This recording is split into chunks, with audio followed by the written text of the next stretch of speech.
Hi, Dr. Brian Kaufman. I'm a family doctor and a CLL patient, and I'm here at the last day of the American Society of Hematology ASH 2016 meeting and learning a lot.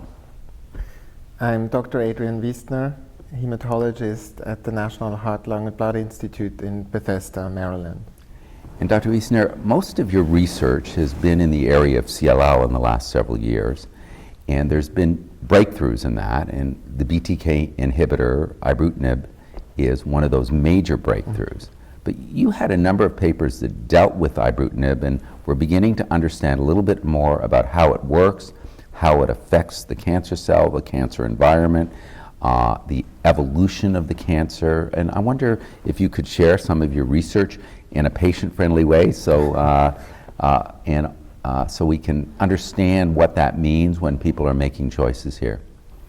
Yeah, so ibrutinib first of all works within the CLL cell, and it actually turns off a circuit or a life string that the CLL cells depend on, and it turns that off and resets in some ways a number of things that these cells do. So it stops them from growing. That's virtually immediate, so that's some of the work we've done a few years back. But what we're learning now is that we're also taking away the ability of the CLL cell to talk to the surrounding. So there are a lot of interactions between the tumor cell and the non-tumor cells within, let's say, the lymph node. And the CLL cells have the ability to some degree shape their environment. They can attract other cells by secreting what we call chemokines. These are small substances that attract other cells. And the CLL cells They're like a scent almost that they put out, like a chemical that other cells come and hone in on that. The other cells follow this scent that the CLL cells put out. Yeah. And that creates a more favorable environment for the CLL cells. So that's been appreciated for maybe a decade or more, that the CLL cells live in this environment they in part help create. What's interesting is that with ibrutinib, we're taking away the ability of the CLL cell to do this rewiring, this shaping of their environment. And with one of our studies, we've seen that the impact of treatment with time actually becomes broader and more profound.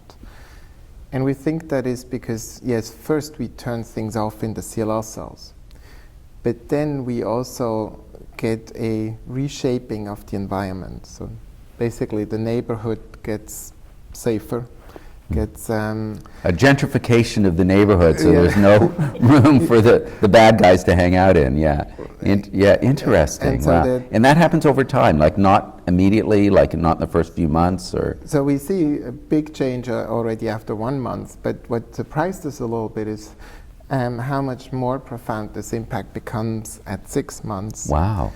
And so this is based on the analysis of the CLL cells, but it tells us a little bit about what's happening to them, right? What other cells are they interacting with? And so in the end, these cells become really turned off. So they are not growing, they are not signaling through receiving many of the signals they received before. And maybe that actually contributes to why this one drug can have such a profound and lasting effect for most of the patients.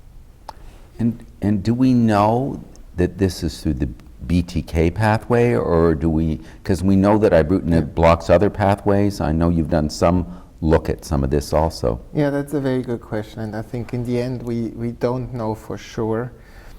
It's certainly so that ibrutinib can block other kinases, others of these signaling molecules in cells like T cells or in some of other cells within the And T cells are the other part of the immune system, the more cellular part of the immune system that work together with the B cells. Right, and they can support the normal B cell function, but unfortunately they also seem to support the CLL cells.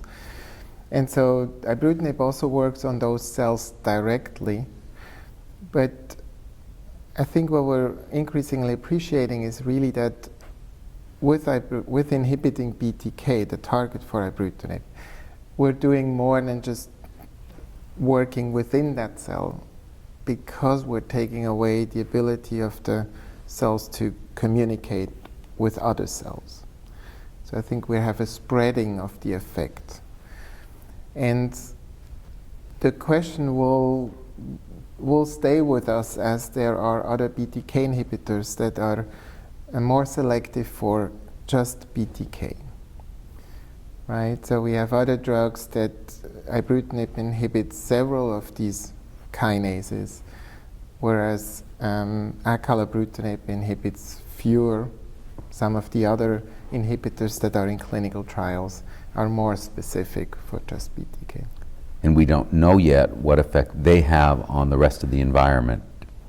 Right, but it looks like their clinical activity is very similar, which might also suggest that maybe really what you need to hit is BTK.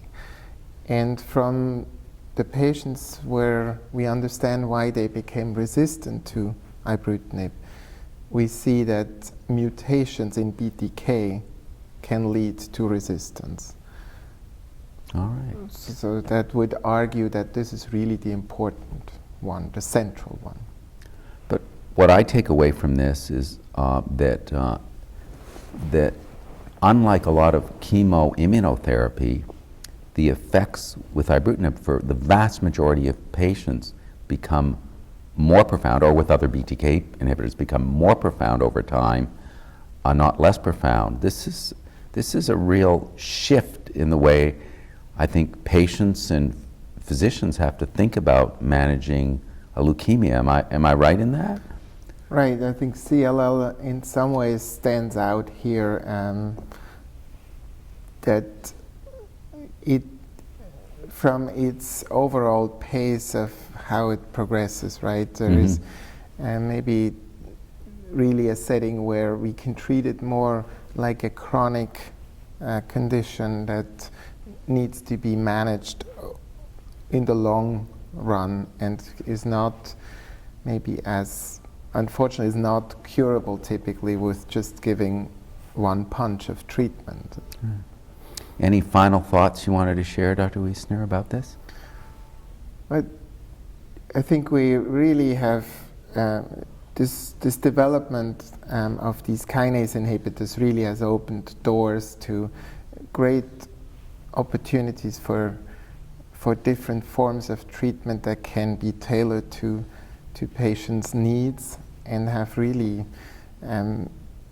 been a huge advance in treating CLL. So all right, I agree. Very fortunate.